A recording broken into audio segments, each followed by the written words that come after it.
Sahabat Jalamu, dimanapun berada, di belakang saya adalah monumen tenggelamnya kapal Van der Wijk.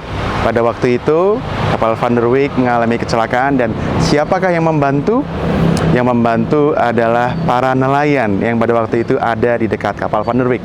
Monumen ini menjadi saksi bisu ya, bagaimana penolong-penolong tersebut ada di sana ketika kapal Van der Wijk tenggelam. Tetap saksikan Derap Jalamu dimanapun berada. Insya Allah kita akan ada di Lamongan dalam beberapa episode.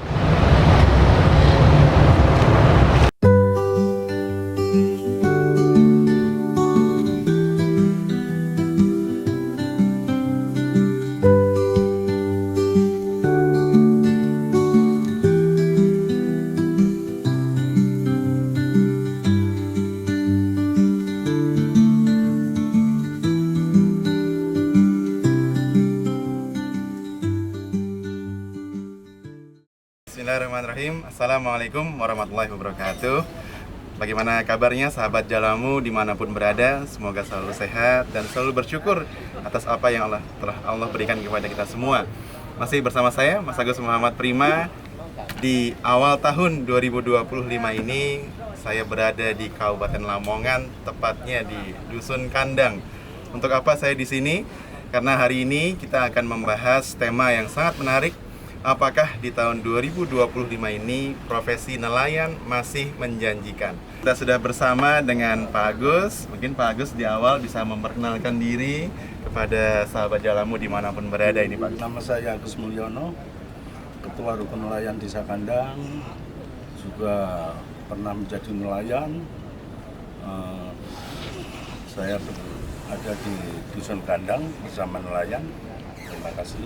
Jadi hari ini sesuai dengan tema yang tadi saya sampaikan kepada sahabat Jalamu, kita ingin mengetahui apakah profesi nelayan itu masih menguntungkan, Pak Agus. Kalau boleh diceritakan, Pak Agus, di Kabupaten Lamongan sendiri itu potensi ikannya seperti apa, Pak Agus? Karena kita itu dari pesisir menjadi orang-orang pantai, jadi di sini ini hampir tonggak perekonomian itu dari perikanan tangkap, jadi nelayan, mayoritas nelayan, Bapak. Dan keberadaan nelayan ini ya memang masih relevan loh, kenyataannya juga mayoritas masyarakat nelayan. Jadi kalau profesi-profesi lain itu ya betul sempil. Kalau nelayan itu kan bahasanya tidak mabuk laut, badan sehat, siap kerja. Jadi gitu, Pak. Jadi turun-temurun, mulai dari kakek, bapak, sampai saya. Oh, luar biasa. Iya. Jadi kebanggaan juga buat orang-orang Pantura gitu, orang-orang pesisir. Kalau jumlah armada sendiri di Desa Kandang ini ada berapa, Pak? Kalau di Dusun Kandang ini jumlah armada pemancing ya, mayoritas memang pemancing. Sekitar antara 45, Pak. 45 kapal. Bulan ini lagi musim angin, jadi sandar dulu. Nunggu nanti kalau teduh berangkat. Gitu. Musim angin biasanya bulan apa ya? Ya, musim angin itu biasanya pertengahan Desember sampai Maret bulan 3. Agak lama, Pak ya? Ya, agak lama. Jadi nelayan 1 tahun itu enggak full untuk kerja ya. Untuk maintenance, untuk istirahat, ya 7 bulan lah efektif kerjanya. Di sini kalau yang namanya pemancing itu ya memancing ikan-ikan yang bagus-bagus, yang kakap merah, kerapu, ikan kue, ikan uno, jadi ikan-ikan yang untuk ekspor, Bapak. Jadi makanya di sini itu termasuk nelayan yang percontohan, tapi ya jauh, Pak, sampai 200 mil di sana, di daerah sekitar ya ini Kalimantan. Oh, udah sampai mendekati Ya, Pak ya? mendekati Pulau Kalimantan sana, Kota Baru sana. Berarti lama berlayarnya cukup lama, Pak Ya, cukup lama, ya 12 hari, perjalanan aja 2 hari. Jadi sekitar Jauh, 2 Pak. minggu, Pak ya? Ya, ya kalau kerja dunianya Kita enjoy saja. Pak, ya. Oh, dia udah biasa. Jadi seperti jalan-jalan saja, Pak, ya. Jalan-jalan aja biasa. Modal berapa Pak kalau melaut itu Pak? Kalau melaut ini kurang lebih ya biasanya 25 juta Pak modal. BOP-nya biaya operasional mulai dari solar, mulai dari makan, oli, es. Karena bahan pengawet kita ini kan bawa es balok. Es bawa es nih. Ya. Oh di bawah ini Pak ya? Ya. Oh, Jadi di bawah ini ya kira-kira 80 bal atau 90 bal. Ya pendapatan kita ini rata-rata ya 1 ton. Sekitar 1 ton Ya ya? 1,5 ton gitu. Kalau diuangkan itu ya antara 70, 60 sampai 80. Itu apesnya ya rugi Pak. Waduh, Ya, rugi, tapi Pak, ya tetap ya memprioritaskan namanya antum siratan itu kan nggak bisa dibagi secara perbagian. Jadi dibagi rata gitu biasanya ya 500.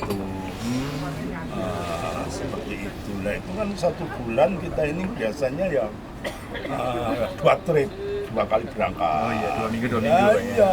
Semua mah kita nggak dapat gitu. Kita ini punya 2 gitu kan, paling kebutuhan kita kan 2 juta. Iya. Kalau dari pengalaman Bapak sepertinya tidak pernah ada kata kapok ya Pak ya? Nggak ada Pak. Gagal. Namanya pelaut itu nggak ada kata kapok Pak. Pernah tenggelam juga Pak? Ya pernah tenggelam karena apa ya, ada bocor yang kita nggak tahu ya kan, malam-malam gitu. Tapi ya rasanya kayak gitu namanya pelaut ya. Iya. Ya kalau kita masih nasib baik kan masih tolong orang. Rasanya udah besok kalau kembali nggak usah kembali. Tapi nyatanya ya masih kangen dengan tetap dunia laut. balik Pak ya? Karena kita memang Biasa. asik di dunia kita.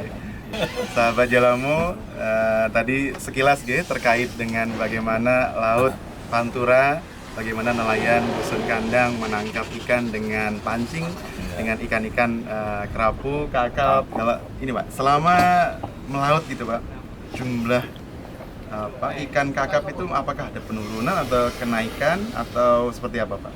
Penurunan tetap ada ya, karena kita ini tiap tahun kan pertambahan manusianya juga tambah ya kan gitu, sedangkan areanya juga segitu-segitu aja gitu ya. Memang ada penurunan, tapi ya harus ada sebuah keseimbangan Pak, kalau mau ada kelestarian. Ya ujung-ujungnya nanti ya juga ini program pemerintah tentang budidaya lah. Mestinya harus kayak udang. Kalau kita itu bahas masalah udang kalau kita mengandalkan dari laut, kita nggak makan udang Pak. Tanggapan ya? Iya, jadi ya tambah. Nah, demikian juga ikan laut.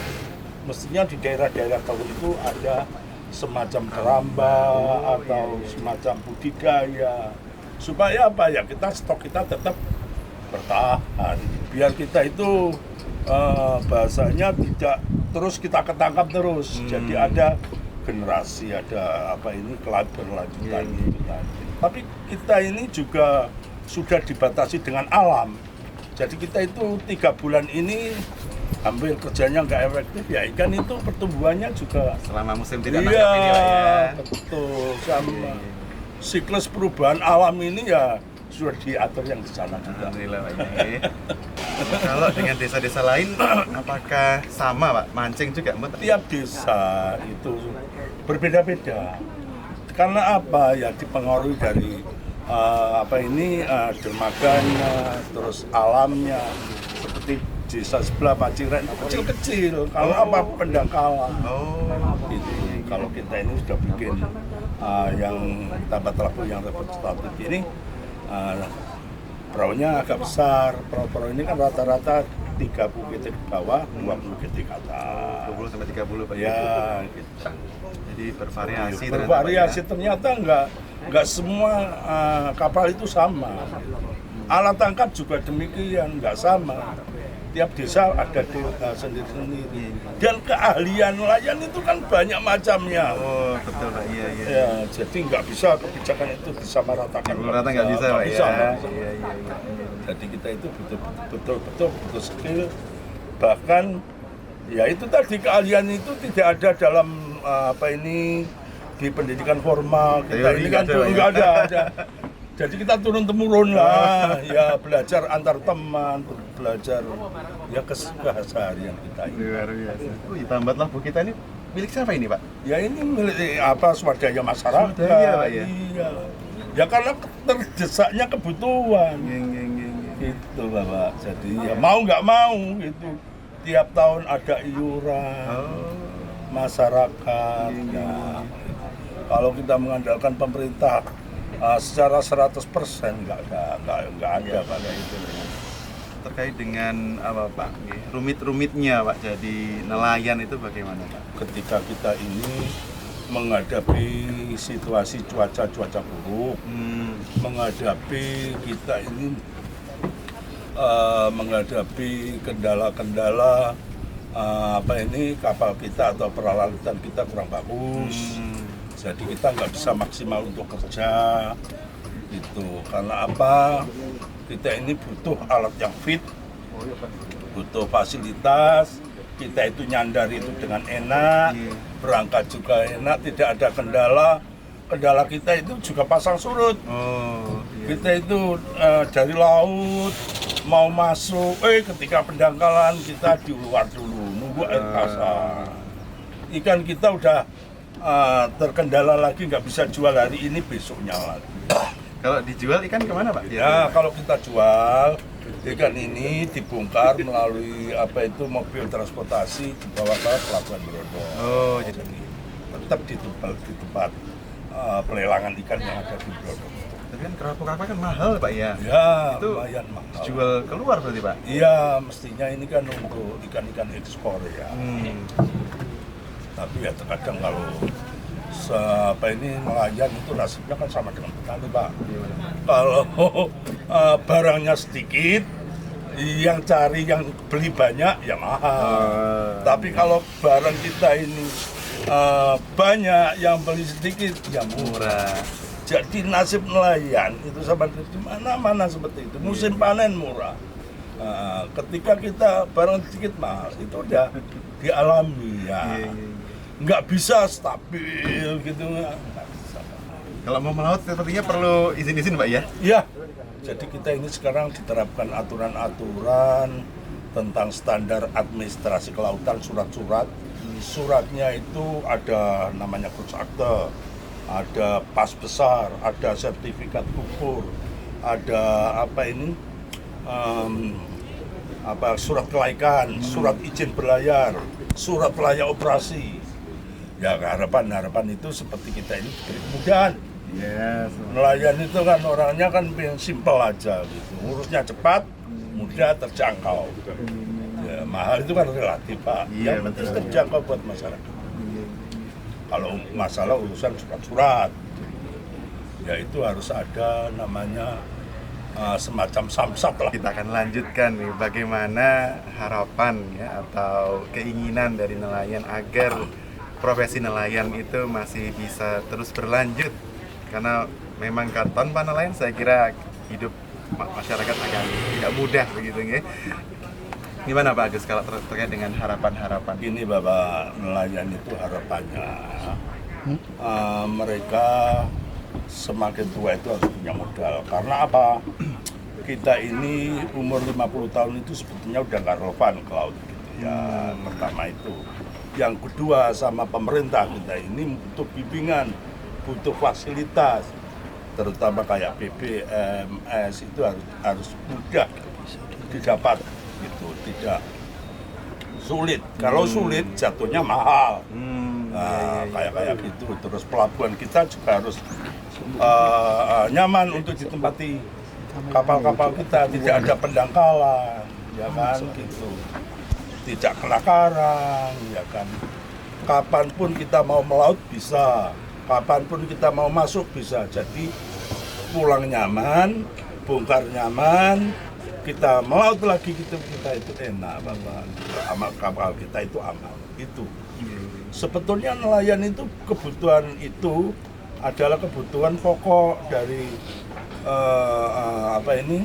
untuk kapal-kapal kita. Sebenarnya kita itu udah punya modal, tinggal ya itu tadi harapannya pemerintah itu punya peduli secara teknis ya kan, ya melalui panjangan-panjangan ini disuarakan, tolong nanti ke pusat, ke atas ya, ke atas. Iya. Harapan kita itu seperti itu, panjangan bisa menyuarakan bisa ada program-program yang bermanfaat bagi nelayan kita. Jadi Ya, kalau kita bisa mempoin-poinkan, yang pertama adalah regenerasi nelayan, Pak ya, karena yang tua-tua yang sudah ya, waktunya umur istirahat, remaja Pak ya, dan itu sampai akan digantikan dengan generasi dengan yang lebih modern lagi. Nah, kemudian yang kedua, ini semoga didengar oleh pemegang kebijakan kita. Nanti video kita upload terkait dengan kemudahan, Pak ya, kemudahan terkait dengan bahan bakar, kemudian Surat-surat. persyaratan tadi, Pak ya, kalau bisa seperti satu lokasi, tidak perlu ke sana sini, Pak ya. Dan kemudian pemasaran, saya kira itu juga sangat penting nih. Jadi di akhir ini, Pak, di awal tadi kan, apakah nelayan masih layak? Jadi menurut Pak Agus, apakah profesi nelayan itu masih layak dan menjanjikan, Pak? Tahun-tahun ke depan nelayan itu masih layak Masih, Pak ya. dan masih menjanjikan kalau kita mengelola dengan baik. Nah, ya otomatis dengan bimbingan-bimbingan, dengan teknologi-teknologi yang lebih modern lagi, termasuk teknis kapalnya, mesinnya, segala sesuatunya, nelayan itu tetap relevan, Pak, ke depan gitu. Jadi hadapan kita masih panjang tentang nelayan ini, dan nelayan ini adalah pejuang gizi untuk masyarakat Indonesia. Itu aja harapan kita. Alhamdulillah, sahabat Jalamu dimanapun berada, kita sudah mengambil banyak pengetahuan begitu nggih, langsung dari nelayan kita, dari Pak Agus yang aktif menjadi nelayan di Dusun Kandang. Semoga apa yang kita diskusikan pada hari ini ada banyak manfaat untuk generasi masa depan begitu nggih, bahwa nelayan masih sangat menjanjikan. Kemudian juga semoga bisa didengar oleh pemangku kebijakan bagaimana bisa lebih peduli, lebih melihat kondisi nelayan di lapangan, sehingga kebijakan-kebijakan yang diambil berpihak pada nelayan dan menguntungkan. Baik sahabat Jalamu, alhamdulillah kita sudah berada di penghujung. Insya Allah kita akan ada lagi derap Jalamu di kegiatan-kegiatan yang akan datang dengan tema-tema yang saya kira tidak kalah menarik dengan ini. Sehat selalu Pak Agus. Ya, terima kasih banyak gitu kepada PDAM dan PCM di daerah Lamongan yang sudah memfasilitasi kita pada hari ini. Bertemu kembali dengan saya Muhammad Prima. Mohon maaf kalau ada kesalahan. Wassalamualaikum warahmatullahi wabarakatuh.